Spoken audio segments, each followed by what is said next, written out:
Ikaw na ang bahala sa kanila. Pakiingatan na lang sila, turan ni Papa kay Sir Maximus.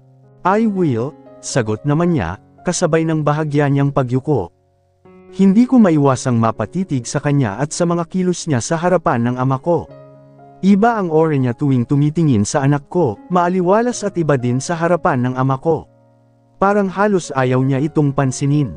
May mga band-aid pa rin at mga pasa ang pisngi niya. Sir Maximus, siya ang papa ko. Pagpapakilala ko naman sa kanya. Tanging-tango lang naman ang isinagot niya, ni hindi niya tiningnan ang ama ko. Are your things ready? Tanong niya sa akin. Oo, pero nagkausap kami ni Papa. Pupunta kasi siya sa Bulacan sa pamilya namin doon. Hindi ko pa kasi nakikilala ang lola ko at mga tita ko doon. Mga kapatid niya yun. Gusto ko sanang sumama muna kami ni Emerald sa kanya patungo doon. We'll just follow there. Okay lang ba sa iyo? Yeah, saan ba sa Bulacan? Saan po ba yun Papa? Bumaling naman ako sa aking ama. Sa Santa Maria, sagot naman niya. Malapit lang yun, sagot muli ni Sir Maximus, pero pansin kong umiiwas talaga siyang humarap sa ama ko. Ni hindi niya ito magawang tingnan at medyo salubong din ang mga kilay niya. Napabuntong hininga na lang ako ng malalim. Let's go. Magpaalam ka na, pagkausap niya sa anak namin. Babay lolo, babalik kami lolo. Kiss. Ngunguso ang anak ko habang nakatitig sa lolo niya. Lumapit naman si Papa sa kanya at humulik sa pisngi ng anak ko. Sige na apo, mag-iingat ka, ihahatid ko kayo sa labas. Ako na ang magdadala ng mga gamit nyo. Opo, kaagad na ring tumalikod si Sir Maximus habang karga ang anak namin. Nauna na silang lumabas sa kalsada. Napakamot na lang ako sa batok. Kinuha naman ni Papa mula sa loob ng apartment namin ang mga bag namin. Pumasok na rin ako sa loob at binitbit ang isa pa na naglalaman ng mga laruan ni Emerald, pati na rin ang malaki niyang teddy bear. Pagpasensyahan niyo na po si Sir Maximus Papa. Hayaan mo na, ganyan talaga siguro ang mga mayayaman.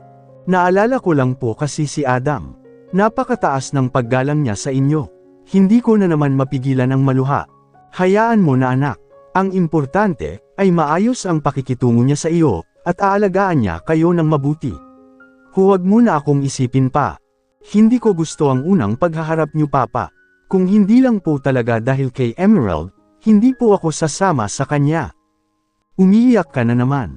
Hayaan mo na, boss mo naman yan. Si Adam ay dati mong boyfriend at magkaibang tao sila, kaya magkaiba rin ng ugali. Huwag kang umasa sa kanya dahil iba silang mayayaman. Anak lang ang importante para sa kanya, halika na. Basta, tumawag ka kaagad sa akin kapag hindi maganda ang ipinakita niya sa inyo doon. Kukunin ko kaagad kayo doon. Opo, Papa, mag-iingat po kayo lagi dito. Lumabas na rin kami ng bahay at naglakad palabas ng eskinita. Sinabi ko naman sa iyo, uuwi muna ako ng Bulacan. Haharapin ko na muna ang lola mo doon. Matagal ko na rin silang hindi nakikita. Sige po, Papa, tumawag po kayo sa akin kung naruroon na kayo. Susunod po kami doon. Oh, sige. Pinunasan ko na kaagad ang basa kong pisngi bago kami makalabas ng eskinita. Nakita naman kaagad namin sa kabilang kalye ang black car kung saan naruroon na si Sir Maximus. At ipinapasok na niya sa loob nito ang anak namin. Nangunot bigla ang aking noo. Black car, hindi ba yan yung? Oh, no, yan ba yun? Oh, ibang kotse. Hindi ko kasi matindaan ang plate number ng kotseng palaging nakatambay dyan. Pero, hindi kaya siya nga. Kung yan nga ang kotse at siya ang driver, ibig bang sabihin yun ay matagal na niyang alam na naririto na kami. Pero hindi naman kaagad siya nagpakita. Baka naman ibang kotse yun. Halika na anak. Nauna nang tumawid ng kalsada si Papa. Sumunod na rin naman ako sa kanya nang wala nang dumadaang sasakyan. Binuksan ni Sir Maximus ang pinto sa likuran ng kotse. Kinuha niya mula kay Papa ang mga bitbit nitong bag at inilagay niya doon. Kinuha niya rin ang bag na dala ko. Sa loob na lang yan, tukoy naman niya sa teddy bear na yakap ko. Isinara na niya ang pinto ng kotse at kinuha naman sa akin ang teddy bear. Binuksan niya ang pinto sa backseat at doon ito inilagay. Mama, dito ako mama. Kumaway naman sa akin mula sa loob ang anak ko. May suot na itong seatbelt. Tabi kami ni girl mama. Sige anak, Ngumiti na lamang ako sa kanya. Kaagad na ring isinara ni Sir Maximus ang pinto, at ang pinto naman sa front seat ang binuksan niya. "Get in," aniya sa akin. Nilingan ko naman munang muli si Papa. Nakangiti naman ito habang nakatitig sa akin. "Papa," naging emosyonal naman akong muli. Hindi ko na naman mapigilan ang maiyak. Lumapit ako sa kanya at niyakap siya ng mahigpit. "Patawad Papa, liwan ka na naman namin." "Ayos lang yun anak, mag-iingat kayo," yung bilin ko. "Opo, mag-iingat din po kayo Papa." "Oo, huwag mo akong alalahanin. Alagaan mong mabuti ang anak nyo." Tinapik-tapik niya ang likod ko. "Opo, basta dadalaw po kami palagi sa inyo." "Oo, sige." Kumalas na rin ako mula sa kanya at pinunasan ang mga luha ko sa pisngi. Tumalikod na rin ako at tuluyan na ring pumasok sa loob ng kotse. Isinara naman kaagad ni Sir Maximus ang pinto. Nakita ko mula sa bintana ang pagyuko niya sa harapan ni Papa, bago umikot sa kabilang bahagi ng kotse. Pumasok na rin siya sa dito sa loob at naupo sa driver's seat. "Mama, dyan kayo ni Daddy." Nilingan ko si Emerald sa likuran namin habang isinusuot ang seatbelt. "Oo anak, huwag kang malikot dyan, ha?" "Opo, pupunta tayo sa bahay ni Daddy." Hindi ako sumagot at nilingan lang si Sir Maximus. Sinilip naman niya mula sa rearview mirror ang anak namin. "Yes baby," siya na ang sumagot bago sinimulang paandarin ang kotse niya. Tinanaw ko na lamang si Papa sa side view mirror habang papalayo kami sa kanya. Nagsimula na namang manikip ang dibdib ko. Paulit-ulit na lamang akong huminga ng malalim upang maibsan ito. Doon ba tayo pupunta sa mansion nyo ng family nyo?" Tanong ko kay Sir Maximus. Magkatabi lang ang bahay ko at mansion nila Dad at Mommy. Pero doon pa rin ako madalas matulog dahil wala naman akong kasama sa bahay ko. "Doon na kayo magstay ni Emerald para matirhan ko na rin yun." Kahit papaano ay nakahinga ako ng maluwag. Nahihiya kasi akong kasama sa bahay ang pamilya niya. Hindi ko alam kung paano ako kikilos doon. May sarili na pala siyang bahay kahit wala pa siyang asawa. Teka, wala pa nga ba talaga siyang asawa? Bakit may bahay na siya? Muli akong napalingon sa kanya. Baka naman may asawa na talaga siya. Pero, kasasabi niya lang na wala siyang kasama doon, kaya doon pa rin siya sa mansion nila natutulog. Ibig sabihin ay single pa rin siya hanggang ngayon.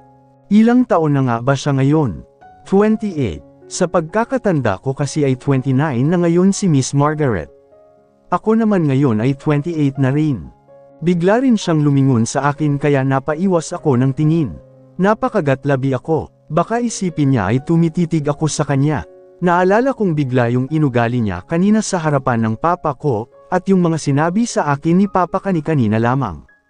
Kailangan kong pigilan ang nararamdaman ko para sa kanya. Kung maaari nga lang ay burahin ko na ito. Magsasama kami sa iisang bubong para lang sa anak namin. Wala nang lalampas pa doon. Masyadong komplikado ang sitwasyon namin, at alam kong ginagawa niya lang din ito para sa anak namin. Tanggap ko na noon pa man, na wala siyang pagtingin sa akin. Baka hanggang ngayon ay hindi pa siya nakaka-move on sa ex-girlfriend niyang namatay na. "Did you bring the medicine for my wounds?" "Ha?" Muli akong napalingon sa kanya. "Nako hindi Nawala sa isip ko. Naiwan ko na sa bahay." Hindi naman siya sumagot habang patuloy sa pagmamaneho. "What about Emerald's medicines?" Dinala ko yung sa kanya. Hindi na siya sumagot pa. Nilingan ko ang anak namin sa backseat. Abala na naman ito ngayon sa paglalaro ng unicorn at Barbie niya. Hindi niya talaga nakalimutan ang mga yan. 1 oras at kalahati ang lumipas nang makarating kami sa Tanay Rizal. Pumasok na ang kotse namin sa loob ng isang subdivision. Lumakas bigla ang kabog ng dibdib ko. Parang hinahalukay ngayon ang mga bituka ko sa tiyan. Halo-halo na ang nararamdaman ko sa mga sandaling ito. Kinakabahan na ako ng bongga dahil anumang oras ay makakaharap ko na ang pamilya niya. Hindi ko naman masabi-sabi kay Sir Maximus dahil nag-aalangan ako. Boss pa rin ang tingin ko sa kanya hanggang ngayon. Langit at lupa ang pagitan naming dalawa, at nararamdaman ko ang nakaharang na pader sa pagitan namin. Masyado rin siyang tahimik sa buong oras ng biyahe namin. Naalala ko na naman tuloy noong panahong bumalik na kami sa trabaho mula sa Baguio. Naging ganito siya katahimik noon pagdating sa akin. Hindi katulad noong unang araw na magkita kami sa labas ng bilibid. Masyado siyang madaldal noon at makwento. Dapat lang talaga na idistansya ko sa kanya ang sarili ko. Hindi nagtagal, ay nadaanan na namin ang mga naglalakihang bahay sa kaliwang bahagi.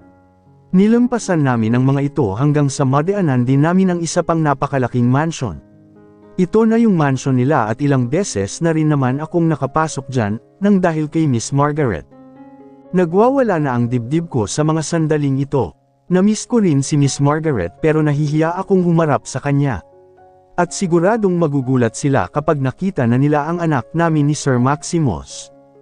Baka isipin pa nila na isa akong kaladkaring babae, na inakit ko lang noon si Sir Maximus katulad ng karamihang mga babaeng nagpapapansin sa kanya. Alam naman nilang habulin ng mga babae ang mga anak nilang lalaki. Hindi nagtagal, ay natano ko na sa unahan namin ang isa pang mansion na may kalakihan din. Unti-unting bumagal ang takbo ng kotse namin. Automatikong bumukas ang gate nito at pumasok kami sa loob. Bumungad sa amin ang isang modernong three-story house. May 2 guard din pala dito sa gate. Isang malaking fountain naman sa gitna nitong malawak na bakuran ang sumalubong sa amin. Lumiko sa kanang bahagi itong kotse, at tuloy-tuloy na dumiretso sa harapan ng mansion. Kaagad kong nilingon si Emerald sa backseat pero nakita ko itong natutulog na habang nakasandal sa teddy bear niya. Yakap pa niya ang braso nito. Tuluyan nang huminto ang kotse namin sa harapan ng napakagandang mansion na ito. Pinaghalong white, gray and brown ang color ng pinturang ginamit dito. Napakarami ring halaman at mga bulaklak sa paligid. Nauna nang bumaba ng kotse si Sir Maximus. Kaagad din naman akong sumunod. Dito ko nakita ang mga mansion na nadaanan namin. Nangunot bigla ang aking noo dahil walang mga pader na namamagitan sa mga mansion na ito. Parang may isang bakuran lang pala ang mga ito pero may mga kanya-kanyang gate. Lumingon ako sa likuran ko at doon ko nakitang may isa pang malaking bahay doon na nasa loob lang din ng bakurang ito. Lisang bakuran lang talaga silang lahat. Napalingon ako kay Sir Maximus, na ngayon inilalabas na sa loob ng kotse ang natutulog na naming anak. May 2 guard na ang kumukuha sa mga gamit namin. Ipasok niyong lahat sa loob, ani Sir Maximus sa kanila. Yes sir, diretso na silang nagtungo sa front door ng bahay. Kaagad naman akong sumunod sa kanila. Pumasok kami sa loob at bumungad sa amin, ang napakalawak at napakarangyang bahay. Wow! Namilog bigla ang aking mga mata. Para akong mahihilo sa laki ng sala. May napakaganda at malaking chandelier sa gitna nito na nakasabit sa kisame. Napakalalaki at mahahabang mga sofa. Puro salaming bintana din ang mga pader kaya naman kitang-kita ang labas. Nasa kanang bahagi ang dining room at tanaw na tanaw ito mula dito. Nasa gilid naman nito ang hagdan patungo sa second floor. At dito sa kaliwang bahagi ay mayroon pang tanggapan ng mga bisita. Mukhang may daan din patungo sa likod. Diretso nyo nang dalhin sa taas, utos ni Sir Maximus sa mga guard. Kaagad din naman ang mga itong umakyat ng hagdan, pati na rin siya. Sumama na rin ako sa kanila. Pagdating sa taas ay isang malaking sala din ang bumungad sa amin dito. Nasa harapan ito ng malaking balcony. Marami na ring mga pinto dito at mukhang mga silid na ang mga ito. Tinungo namin ang isang pinto sa kaliwang bahagi. Binuksan ito ng isang guard bago sila pumasok sa loob. Pumasok din doon si Sir Maximus. Ang anak ko ay tulog na tulog pa rin sa balikat niya. Sumunod na rin ako sa kanila. Dito na lang po ba sir? Ibinaba ng mga guard ang mga malita namin sa isang tabi. Yeah, thank you. You can leave us now. Okay sir. Kaagad na ring naglabasan ang 2 guard. Maingat na ibinaba ni Sir Maximus ang anak namin sa gitna ng kama. Napalibot naman ang paningin ko sa kabuuan ng silid na ito. Napakalaki nito at wala pang gaanong gamit. This will be your room for now. Ipapaayos ko pa ang magiging kwarto ni Emerald, aniya sa akin. Binabaklas na niya ngayon ang suot niyang necktie. Sobrang laki na ng kwartong ito para sa amin. This is my room. This is the master's bedroom. Napahinto naman ako sa sinabi niya. Wala pa kasing mga kama ang ibang silid, dahil bagong gawa pa lang naman ang bahay na to, at iilan pa lang ang mga gamit dito. Ganun ba? Hindi ko alam ang sasabihin ko sa kanya. Makakasama din ba namin siya dito? Sinabi niya na doon pa rin siya natutulog sa mansion ng family niya. Tumalikod siya at may dinampot na tila remote control. Itinutok niya ito sa aircon na nasa tapat ng kama. Unti-unti na ring lumamig ang paligid. Nilapitan ko ang anak ko at nilagyan ng kumot. Siguradong maninibago siya sa temperatura ng silid. "Come with me. I'll give you a tour of the house," ani Sir Maximus bago siya lumabas ng pinto. Napahabol na lamang ako ng tingin sa kanya, at napabuntong hininga ng malalim. Napakaganda at napakalaki ng bahay na ito, pero parang ang lamig-lamig. Hinalikan ko ang anak ko sa noo bago lumabas na rin ang silid. Hinayaan ko na lamang na nakabukas ang pinto. Baka kasi bigla siyang magising, at hindi niya malaman kung saan siya lalabas. Siguradong magtataka siya sa ibang lugar na bubungad sa kanya pagkagising niya. Natanong ko naman kaagad sa balcony dito sa second floor si Sir Maximus. May kausap ito sa phone kaya hindi ko na muna nilapitan. Hinintay ko na lamang siyang matapos. Hindi rin nagtagal ay napalingon siya sa akin at napatitig sandali. Nag-iwas ako ng tingin sa kanya. Nakita ko naman sa gilid ng mga mata ko ang paglapit niya sa akin. There are 4 guest rooms upstairs. Napalingon ako sa kanya dahil sa sinabi niya. Nakaharap siya sa direksyon ng hagdan patungo sa 3rd floor. Tiningnan ko din ito. "We also have a home gym and a wide roof deck. Just go up when you have time." Pwede rin dyan tumambay si Emerald every morning para maarawan siya. Maangin doon, at kadalasang malamig ang temperatura. Okay, tumango naman ako. Napansin ko ang pagtitig niya sa akin. Pero tumalikod na rin siya, at nagsimulang maglakad patungo sa kaliwang bahagi kung saan maraming pinto. Sumunod naman ako sa kanya. Ito rin ay mga tulugan para sa aking mga anak sa future. Napatitig akong muli sa kanya dahil sa sinabi niya. Mga anak pa niya sa future. Binuksan niya ang unang pinto. "This will be Emerald's room." Pumasok siya sa loob kaya sumunod din ako sa kanya. May kalakihan din ito pero mas malaki ang master's bedroom. Wala pa nga itong kahit na anong gamit. Purong puti ang mga ginamit na pintura dito, bukod doon ay may glass wall ito kung saan.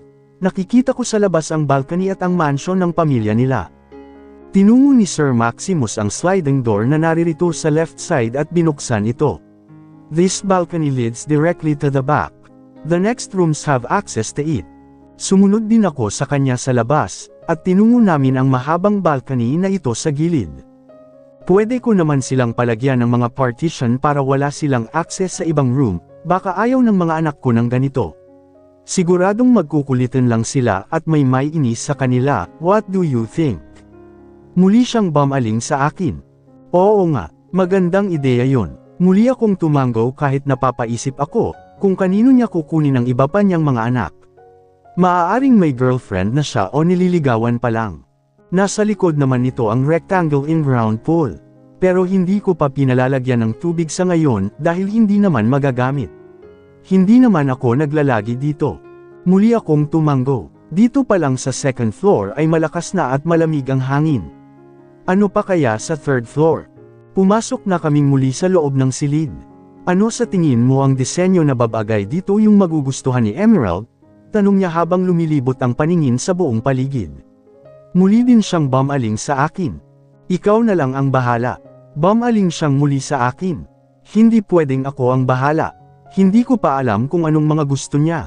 Ikaw lang ang tanging nakakaalam, maaaring ito ay isang cartoon character, tulad ng aming mga silid sa mansyon ng aming pamilya. Ano sa tingin mo?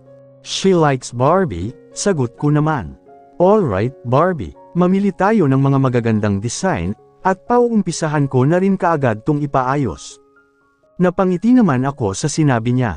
Saka na lang ang ibang silid. Wala pa naman siyang kapatid. Muli naman akong natahimik, pero naalala kong bigla ang magiging silid ko. Saan kaya yun dito? Lumabas na siya ng pinto, kaya mabilis na rin akong sumunod sa kanya. Sir Maximus, saan po dito ang magiging kwarto ko? Kahit sa maliit lang, okay na po sa akin. Napalingon naman siya sa akin at napatitig muli. Tila napaisip din naman siya. Sinabi ko naman na di pa okay ang ibang room. Wala pang mga gamit o kahit na kama. Pwede naman ako sa sahig. What? Napatanga naman siya sa akin.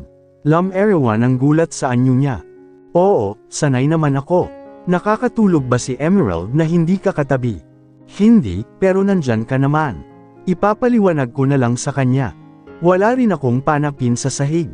Nagpatuloy siya sa paglalakad, at sumunod naman ako sa kanya. Kahit kumot lang, okay na sa akin, bigla akong napahinto nang lingunin niya ako at masama na ang tingin sa akin. Napakamot akong bigla sa balikat at nag-iwas ng tingin sa kanya. May kama naman. Tabihan mo ang anak natin sa kama. Muli na siyang nagpatuloy sa paglalakad. Hindi naman na ako nakasagot pa. Sabi ko nga, baka lang kasi doon din siya matutulog. Hindi naman pwedeng tabi-tabi kaming tatlo doon. Muli na akong sumunod sa kanya. May natano pa akong mga pinto na malapit sa master's bedroom, pero hindi na niya ito pinuntahan pa. Sa hagdan na siya dumiretso at bumaba. Tinanaw ko muna ang loob ng master's bedroom sa nakabukas nitong pinto. Pero hindi ko makita doon ang kama. Mukhang mahimbing pa rin naman ang tulog ng anak namin doon. Sumunod na rin ako sa kanya pababa ng hagdan. Lumiko siya sa kaliwang bahagi kung saan naririto ang dining room. Sa kaliwang bahagi din nito ay may pinto at doon siya pumasok. Nandito ang kusina. Hindi pa ito kumpleto sa kagamitan, ngunit ang mga appliances na binili ko ay inihatid ngayon. Napalingga ako sa buong paligid. Napakalaki din itong kusina. May island counter pa. Mahaba ang countertop kung saan naruroon ang sink, at marami ring cabinet sa itaas at ibabang bahagi. May double door refrigerator na rin naman dito, pero may mga plastic pa ang handle ng door nito. Mukhang hindi pa nga nagagamit. Sabihin mo lang kung anong mga kulang pa dito. I'm not good in the kitchen. Hindi naman ako nagluluto. Ilisto mo na lang para mabili kaagad natin. Kumpletuhin mo na, aniya sa akin. Okay, sige. This will be the storage room. Binuksan niya ang isang pinto sa kaliwang bahagi, pero wala pang laman ang loob nito. Siguro bukas na lang tayo mag-mall. Doon na lang muna tayo sa mansion kakain mamaya. Bigla naman akong napahinto sa sinabi niya. Pupunta kami sa family niya. Muling bumalik ang kaba sa dibdib ko. Nahihiya talaga ako. Paano ako haharap sa kanila? Kung sa bagay, mangyayari din naman talaga ito kahit paano ang gawin ko. May laundry room din kami. Nasa likod ng bahay. Lumabas kami sa pintong naririto lang din sa kusina. Dito na nga bumungad sa amin ang isang napakalaking swimming pool na parihaba. Mukhang jacuzzi pool naman ang nasa dulong bahagi nito dahil sa hitsura nito. Wala pa ang mga itong tubig at may mga ilang dahon na rin na nagkalat sa loob nila. Mukhang mayroon ding waterfalls itong mahabang pool sa kabilang bahagi.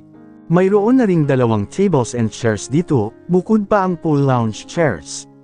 Napapalibutan din dito ng mga nagtataas ang mga puno na nagmistulang fence ng bakuran. Sa pagkakaalam ko ay may malawak silang golf course sa likod ng mayayabong na mga puno na yan.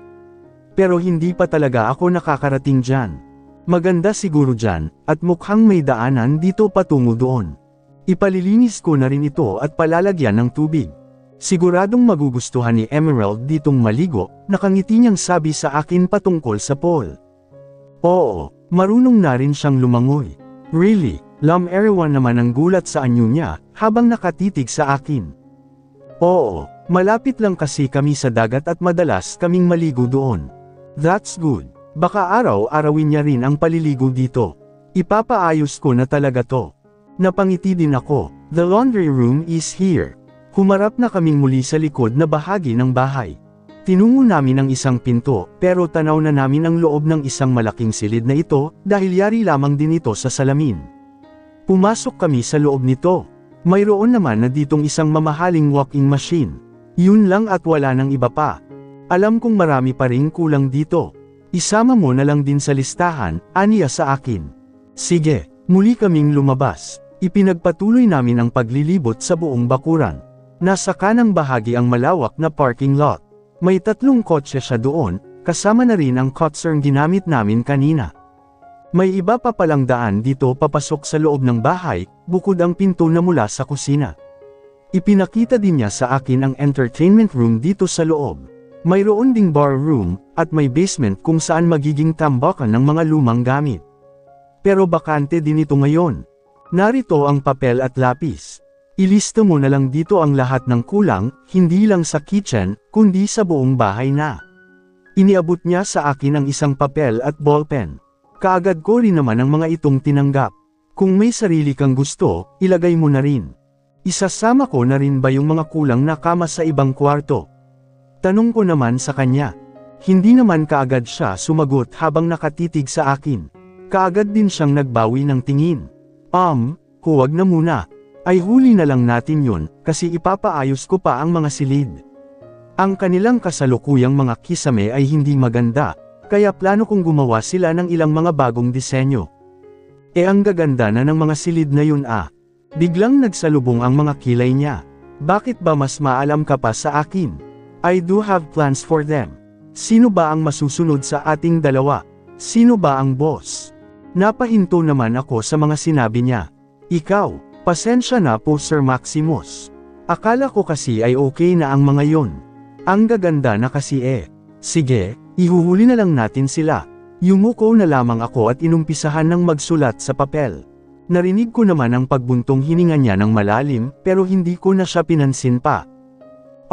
Kanino nga palang bahay yung nasa malapit dito? At saka yung mga malalaki ring bahay sa kabila bago dumating sa mansion ng family nyo. Si Melissa ang may-ari ng unang bahay, habang si Max ang may-ari ng pangalawa. Sunod ay ang bahay ni Ate Margaret, at pagkatapos nito ay ang mansyon ng aming mga magulang. Si Miguel ang may-ari ng bahay sa tabi namin. Si Milo ang matitira sa mansyon ng mga magulang namin, kasi siya ang bunso. Napatango-tango ako sa sinabi niya. Kaya pala napansin kong walang mga bakod ang mga pagitan nyo. Nasa isang bakuran lang kayo. Yan ang napagkasundoan namin noon, bago magpagawa ng bahay sila Ate Margaret at Kuya Tristan. Okay naman sa aming lahat na magkakapatid, kaya nagsimula na kaming magtayo ng sarili naming bahay para sa magiging pamilya namin. Ganun din naman ang mangyayari. Napangiti ako sa mga sinabi niya. Napahangal na naman ako ng pamilya nila. Family-oriented talaga sila. Ayaw nilang magkahiwa-hiwalay kahit magkaroon na rin sila ng mga sari-sarili nilang pamilya.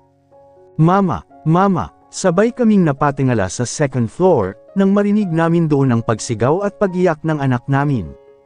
Emerald, napatayo akong bigla mula sa sofa. Si Sir Maximus naman ay kaagad na tumakbo paakyat ng hagdan. Susunod na rin sana ako, nang makita ko na sa itaas si Emerald. Kalingalinga ito sa buong paligid habang umiiyak. Baby Daddy is here. Nagpatuloy sa pag-akyat ng hagdan si Sir Maximus. Nakita na rin naman niya kami kaagad. Daddy, humikbi ito habang papalapit sa ama niya. Muli rin niya akong nilingan dito sa baba. Kaagad siyang binuhat ng daddy niya. Bakit ka umiiyak? Nandito lang naman kami ng mama sa baba. Kala ko niwan yun ako Muli na naman itong umiyak. Saan naman kami pupunta? Nandito tayo sa bahay natin, sagot ng ama niya habang bumababa ng mawi ng hagdan. Bahay natin. Napahinto din naman kaagad sa pag-iyak ang anak namin at laminga sa buong paligid. Mall to Mall 2. May pagtataka namang tanong ng ama niya sa kanya. Natawa akong bigla dito sa baba. Muli na akong umupo sa sofa. Mall ito daddy. Ulit naman ng anak namin. Mall. Hindi ito mall baby. Bahay to. Bahay natin. Mall to Ililibot kita para makita mo na hindi ito mall. Dinala niya ang anak namin sa front door. Nakita mo ba yun? Ayan, may gate kami. May fountain. Nakikita mo ba yung angel na fountain sa gitna? Fountain. May guard doon daddy. Mall to. Muli akong natawa sa sinabi ni Emerald. Maging ang ama niya ay natawa rin. This isn't a mall baby. This is our big house. Hindi ito katulad ng tinirhan nyo na apartment ng mama mo. Maliit lang yun. Bakit po mayroon guard? Bantay natin sila dito sa bahay natin. Binabantayan din nila itong bahay natin, para walang makapasok na ibang tao katulad ng mga magnanakaw, yung mga hindi natin kilala. Bawal sila dito sa loob ng bakuran natin at dito sa bahay natin. Baka mabugbog ka ulit nila. Muli namang tumawa ang daddy niya. Oo nga naman. Siguradong hindi na makakalabas dito ng buhay yung bumugbog sa akin sa oras na pumasok siya dito. Come on, pupunta tayo sa kitchen para makita mo na bahay talaga to. At may surprise ako para sa iyo, nasa backyard. Gutom na ko daddy. Nagugutom ka na? Opo. Humaplo sa tiyan ang anak namin. Anong oras na ba? 10 o'clock pa lang. Pupunta na muna tayo sa mga lola at lolo mo. Doon maraming pagkain. Bigla naman akong napahinto sa pagsusulat dahil sa sinabi ni Sir Maximus. Muling bumalik ang kabog sa dibdib ko. Esmeralda, tawag niya sa akin na siyang ikinalinggan ko sa kanya. Let's go. You can continue that later. Hindi kaagad ako nakasagot. Binitawan ko ang ballpen at ipinatong ito sa papel. Sir Maximus, tawag ko sa kanya ng tangka na silang lalabas. Huminto naman siya at lumingon sa akin. Naglakad na ako palapit sa kanila. Tumitig siya sa akin ng mapagtatanong. Why? Nahihiya lang akong humarap sa family nyo. Siguradong magtatanong sila at magtataka dahil kay Emerald. Sasabihin ko ang totoo. Napahinto naman ako. Totoo. Na may aksidenteng nangyari sa atin sa Baguio, at nabuo nang hindi inaasahan si Emerald. Natahimik naman akong bigla sa sinabi niya. Hindi ko naman pwedeng sabihin na may nangyari sa atin, dahil in love tayo sa isa't isa. Alam ni Ate Margaret na may boyfriend ka that time. Pero aaminin ko kasalanan ko. Ako ang lalaki at siyang dapat na nag-handle ng situation natin noon. Tatanungin nila ako kung bakit ako umalis, at ngayon lang ulit kayo nagkita ni Emerald. Ikaw na ang baalang sumagot. Ikaw naman ang umalis, diba? Sabihin mo na lang sa kanila ang totoong dahilan. Muli naman akong natahimik sa sinabi niya. Tunay na dahilan. Yung nanlamig siya sa akin bigla noon at hindi na ako pinansin pa, kaya naisipan ko nang umalis. Yun ba ang sasabihin ko sa mga magulang niya? Parang ang hirap noon. Fair na, tuluyan na silang lumabas ng anak ko. Hindi naman kaagad ako nakakilos sa kinatatayuan ko. Ilang ulit akong huminga ng malalim. Para na ngayong may tambol sa loob ng dibdib ko. Lika na mama, punta na tayo kay Lola. Tawag naman na sa akin ng anak ko. Oo, nandyan na anak. Wala na rin akong choice kundi ang sumunod sa kanila. Hindi naman pwedeng si Emerald lang ang kasama niyang haharap doon. May lola ako daddy. Muling tanong ni Emerald sa ama niya. Ako naman ay naririto na sa likuran nila. Naglalakad na kami sa isang pathway patungo sa kabilang mansion. Natatanaw ko ang dami ng guard na nakabantay doon.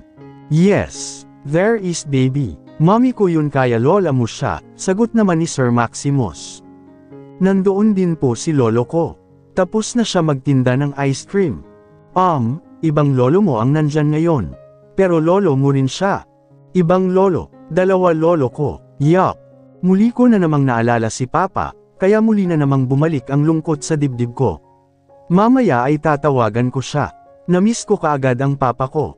Muli akong huminga ng malalim, upang maibsan ang nagsisimula na namang paninikip ng dibdib ko. Hindi nagtagal ay tuluyan na kaming nakarating sa harapan ng mansion nila. Napayuko ako nang makita ko sila Kuya Travis at Kuya Carlos sa mga guard na nagtitipon-tipon sa may gate. At alam kong nakita na rin nila ako. Siguradong nagulat sila na makita akong muli. Dami guard daddy. Molto. Muli namang tanong ng anak namin. Marami kasi siyang nakitang security guard noong magtungo kami sa Robinson, kaya akala niya ay sa mall lang mayroong mga guard. Mansion ito baby. Wala tayo sa mall. Bakit po maraming guard? Hindi lang naman sa mall nagbabantay ang mga guard. Marami din yan sa mga hospital, sa mga malalaking gusali, sa mga malalaking bahay at kung saan-saan pa. Para yan sa seguridad ng paligid at ng mga taong pinagsisilbihan nila. Binabantayan nila tayo daddy. Yes baby. Hindi naman tayo magnanakaw eh. Sabay kaming natawa ng ama niya dahil sa sinabi niya. Baka tayo ang manakawan kaya binabantayan nila tayo. Kakampi natin sila baby. Kakampi, papasok na tayo sa loob. Makikita mo na ang mga lolo at lola mo. Opo, bait sila daddy. Of course. Tuluyan na nga kaming nakarating sa nakabukas ng front door ng mansion nila. Pero mula pa lamang sa glass wall ng mansion nila dito sa labas, ay siguradong nakita na kami ng mga taong nasa loob kung mayroon man. Pumasok kami sa loob at sumalubong na nga kaagad sa amin sila Sir Maximo at Ma'am Beatrice na parehong gulat na gulat habang nakatitig sa amin. Oh God! Sinasabi ko na nga ba at nakita na kaagad nila kami sa labas mula sa glass wall. Esmeralda, nandito ka na. Ano ang ibig sabihin nito? Tanong kaagad sa amin ni Sir Maximo. Napatitig din siya kaagad sa anak namin. Sobrang kaba at takot naman ang naramdaman ko sa harapan nila. Mas matindi naman ang gulat na nakalarawan sa anyo ni Ma'am Beatrice, habang nakatitig sa anak namin. Ikaw, anong, aniya na tila hindi makapaniwala. Nangunot ng husto ang noo niya, bago nagpalipat-lipat ng tingin sa aming dalawa ni Sir Maximus. Kayo po yung nandoon sa maraming bubbles. Biglang sagot naman ng anak namin, habang nakatitig din kay Ma'am Beatrice. Nagulat naman ako sa sinabi niya. What? What bubbles? May pagtataka ring tanong sa kanya ng ama niya. Opo, doon sa maraming nagrararo ng bubbles, Daddy. Maraming bata, gusto ko nga po sumali eh. Ayaw lang ni Lolo. Umalis na kami kasi naghihintay daw si Mama. Nagkita na kayo ni Emerald? Gulat na tanong ni Sir Maximus sa ina niya. Huwag sabihin sa amin, na ikaw ang ama ng batang iyan, ani ni Sir Maximus sa kanya. Si Ma'am Beatrice naman ay napatitig sa akin. Ikaw ba ang ina niya? Hindi kaagad ako nakasagot. Bakit pakiramdam ko ay nakikilala na kaagad nila ako, bilang anak ni Papa? At bakit pakiramdam ko ay ayaw nila sa amin? Siya ang ina, at ako ang ama. Siya si Emerald, anak namin at apo niyo, sagot ni Sir Maximus sa kanila. Ano bang nangyayari? Hindi naman sila nakasagot, muli silang nagkatinginan sa isa't isa. What? Mom, Dad, sigaw na ni Maximus sa kanila. Ako naman ay napayuko na at napakubli na sa likod niya. Nagulat lang kami, sagot ni Ma'am Beatrice. Let's talk Maximus, ani Sir Maximo naman sa kanya. Parang ayaw na nila akong tingnan pa. Nangatal ang mga kamay ko at parang tinutusok ang puso ko sa mga sandaling ito. Kung pwede lang na tumakbo na lamang kami ng anak ko palayo sa kanila. Ano ang pag-uusapan natin? Ayaw niyo ba sa apo niyo? Anak ko siya, Mom, Dad. Hindi sa ganun anak. Nagulat lang kami, at si Esmeralda, bumaling sa akin si Ma'am Beatrice. Anak ka ba ni Arthur? Kaagad na nangilid ang mga luha sa aking mga mata habang nakatitig sa kanila. Opo, hindi ko na rin ito napigilan pang pamatak sa pisngi ko, na kaagad ko ring pinunasan. Yumuko ako upang hindi ito makita ng anak ko. Huwag kang umiyak, Esmeralda. Sorry, hindi namin inaasahan ito. Bakit kasi nang gugulat ka anak? Bakit hindi mo muna sinabi sa amin to? Lumapit sa akin si Ma'am Beatrice at hinawakan ako sa braso. Mama, napalingon naman ako sa anak ko, na ngayoy napapahikbi na rin habang nakatitig sa akin. Okay lang ako anak, halika dito. Kaagad ko siyang kinuha mula sa ama niya at niyakap. Yamakap din naman siya sa leeg ko at isinandal ang ulo sa balikat ko. Hello baby, sorry na, nagulat lang ang lola. Nagkita tayo sa park noong nakaraang araw lan, pero hindi ko akalain na apo pala kita. Pagkausap ni Ma'am Beatrice sa anak ko, pero sumiksik na ang mukha ni Emerald sa leeg ko. Humigpit din ang pagkakayakap niya sa leeg ko. Alam kong nakaramdam din siya, at hindi ko mapigil ang maawa sa kanya. Nakita ko naman ang inis at pagkadismaya sa mukha ni Sir Maximus. Si Sir Maximo ay tumalikod na at umalis sa harapan namin. Sumunod ka sa akin, Maximus. Mag-uusap tayo, aniya sa anak niya bago tuloy-tuloy na naglakad sa hallway patungo sa likod nitong mansion nila. Huminga ng malalim si Sir Maximus bago bumaling sa amin. Umakyat muna kayo sa room ko. Hinayla niya kami mula kay Ma'am Beatrice. Nilinggan ko naman ang ina niya at yumuko sa kanya. Hiyang-hiya ako pero sa tingin ko, ay kailangan kong magpaubaya ngayon kay Sir Maximus. Dinala niya kami sa second floor nitong mansion nila at ipinasok sa silid niya. Huwag kang umalis dito, kakausapin ko sila. Sir Maximus, alam mo bang, ex-boyfriend ng mommy mo ang papa ko. Diretsuhan ko ng tanong sa kanya. Malalaman na rin naman niya eh. Alam ko, ngunit napahinto akong bigla sa sinabi niya. Alam nyo, paanong? Narinig ko lang ang usapan nyo ng tatay mo. Ano naman ngayon? Nakaraan na yun, hindi pa ba sila nakaka-move on? Medyo naibsan ang nararamdaman ko dahil sa sinabi niya. Ako na ang bahala, huwag na huwag kang aalis dito. Hintayin mo ako, okay? Sige po, baby, babalik si daddy. Hinalikan niya sa noo ang anak namin, bago siya tumalikod at lumabas ng muli ng pinto. Muling bumalik ang kaba sa dibdib ko. Sana ay maging maayos ang lahat ng to. Sana ay matanggap ng parents niya kahit ang apo na lang nila, kahit hindi na ako.